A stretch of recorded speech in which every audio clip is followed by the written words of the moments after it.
plan that I have repeatedly warned about, to take the tools of oppression used to tackle the coronavirus and use them all, lockdowns, forced business closures, exclusion zones, isolation. We heard Angela Marsden earlier, businesses shut down, isolation at home, all of that, all of those measures, including destroying private property rights and private income in order to tackle the climate crisis.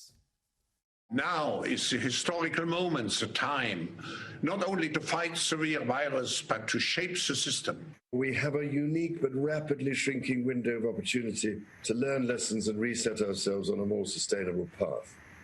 It is an opportunity we have never had before and may never have again. So we must use all the levers we have at our disposal, knowing that each and every one of us has a vital role to play.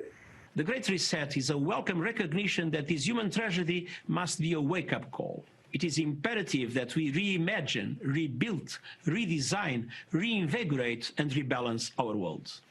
Rebalancing investment, harnessing science and technology, and advancing the transition to net zero emissions, all elements of the Great Reset, are fundamental to building the future we need. And that last one was the clown Guterres, who was at the Climate Ambition Summit, telling us the world is going to cook by 3.5 degrees or something by the end of the century. Yeah, right. This Great Reset is as serious and as dangerous a threat to our prosperity, to your prosperity and your freedom, as we have faced in decades, with these powerful bodies, including the World Economic Forum, the United Nations, the International Monetary Fund, and even Prince Charles boasting, yes, boasting that within a few short years, yes, their words, you will own nothing and you will be happy. Remember, this is not me saying this, this is them. They are even running ads for the Great Reset.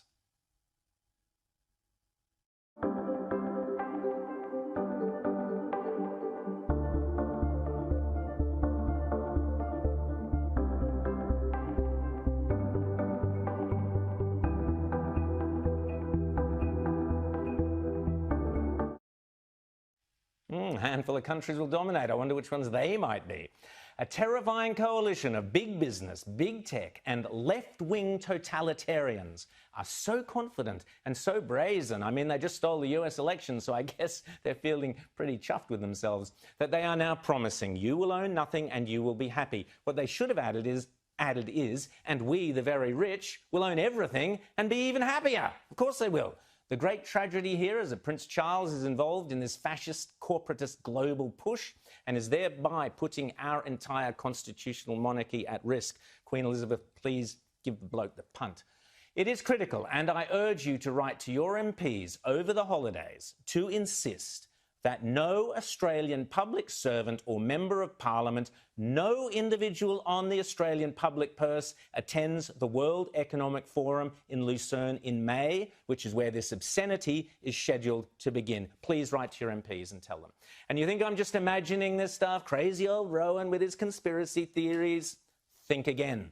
This garbage is already deeply embedded into our state and federal governments.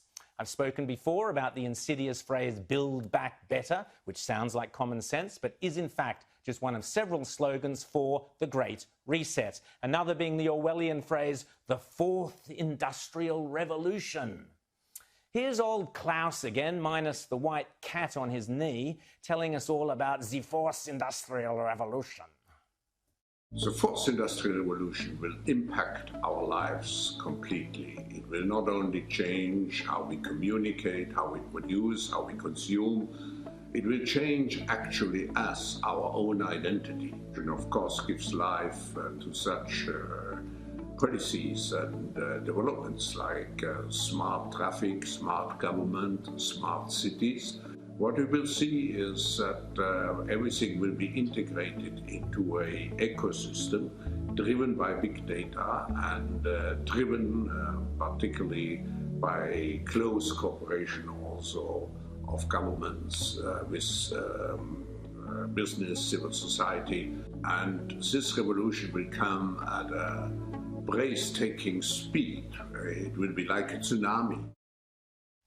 Like a tsunami in the Fourth Industrial Revolution, you will own nothing, but you will be happy. That is an order. It gets worse. The World Economic Forum are now blatantly saying capitalism needs a dose of Marxism. As I say, it's not like they're hiding their sinister intentions.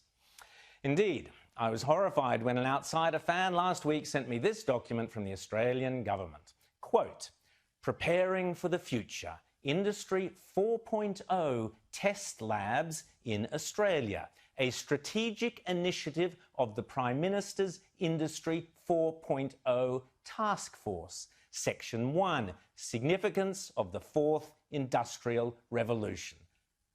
Unbelievable.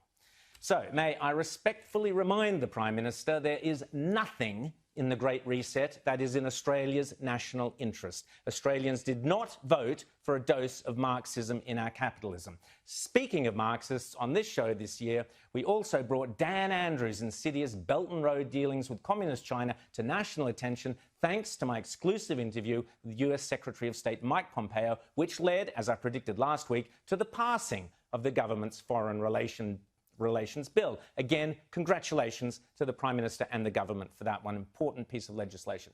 If the Prime Minister is true to his words and only listens and answers to the quiet Australians who elected him, then he can comfortably look forward to re-election, possibly even next year. But if he is seduced by the siren voices of the virtue signalers of the international forums, of the global warming alarmists and their doomsday predictions of the greedy renewable investors within his own party, who fraudulently claim that they are saving the planet when all they are doing is enriching themselves at the expense of the poorest among us. Indeed, if he puts the interests of the elites over the basic everyday interests of the average Aussie, it will not end well.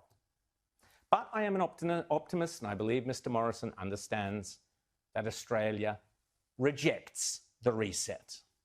It's at the end what the fourth industrial revolution will lead to is a fusion of our physical, our digital, and our biological identities. No, mate, not in Australia it won't. Rack off, Klaus.